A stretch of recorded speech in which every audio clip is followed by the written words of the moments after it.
2025 release ஆன படங்கள்ல most disappointment படமா ஒரு டாப் 5 லிஸ்ட் வந்து எடுத்துருவாங்க. இதுல 5வதா வந்து பாத்தீங்கன்னா நம்மளுடைய பாலா அவர்களுடைய டைரக்ஷன்ல வெளிவந்த வணங்கான் படம் தாங்க இருக்கு.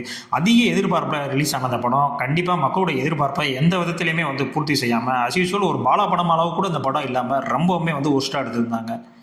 அடுத்த 4வதா வந்து பார்த்தீங்கன்னா மகிழ் திருமேனி அவருடைய டைரக்ஷனில் நம்ம தலை நடித்த படம் தான் விடாமுயற்சி. ஸோ மகிழ் திருமேனி கூட நடிக்கிறாரு, அந்த அளவுக்கு மாசா படம் இல்லைனாலும் ஒரு கிளாஸாவது இருக்கும் அப்படின்னு நினச்சி போன ஆடியன்ஸுக்கு ரொம்பவுமே வந்து ஒரு ஸ்லோவான ஸ்க்ரீன் பிளே மூலமா அஜித் அவர்களே வந்து அடி வாங்குற மாதிரிலாம் எடுத்து வச்சு படத்தில் ஒரு மாஸ் சீன்ஸ் கூட இல்லை, இந்த படத்தை வந்து நாங்கள் டோட்டலாக வந்து ஏற்றுக்க மாட்டோம், டோட்டலாக வந்து இந்த படம் வந்து டிசப்பாயின்மெண்ட் பண்ணிடுச்சுங்க. அடுத்த 3வதா வந்து பார்த்தீங்கன்னா நம்ம கார்த்திக் சுப்ராஜ் அவருடைய டைரக்ஷனில் வெளிவந்த ரெட்ரோ படங்க. இந்த படம் வந்து பார்த்தீங்கன்னா சூர்யாவுக்கு மிகப்பெரிய ஒரு கம்பேக்காக இருக்கும் அப்படின்ற மாதிரி நினச்சாங்க. ஆனால் இந்த படத்தை ஒரு கதைக்குள்ள கதை அதுக்குள்ளே ஒரு கதை அப்படின்னு சொல்லி கிட்டத்தட்ட ஒரு சீரியல் மாதிரி 3 மணி நேரம் எடுத்து டோட்டலாக வந்து சூர்யாவோட கேரியரே வந்து டிசாஸ்டர் ஆயிடுச்சுங்க.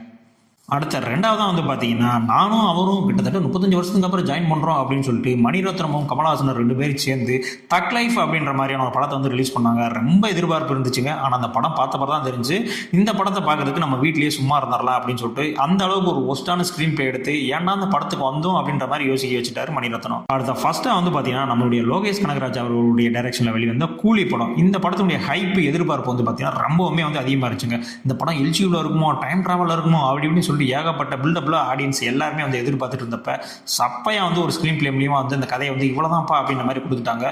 ஸோ நம்மளுடைய எதிர்பார்ப்பு காரணமாகவே வந்து பார்த்தீங்கன்னா இந்த படம் டோட்டலாக வந்து டிசப்பாயின்மெண்ட் ஆயிடுச்சுங்க. 2020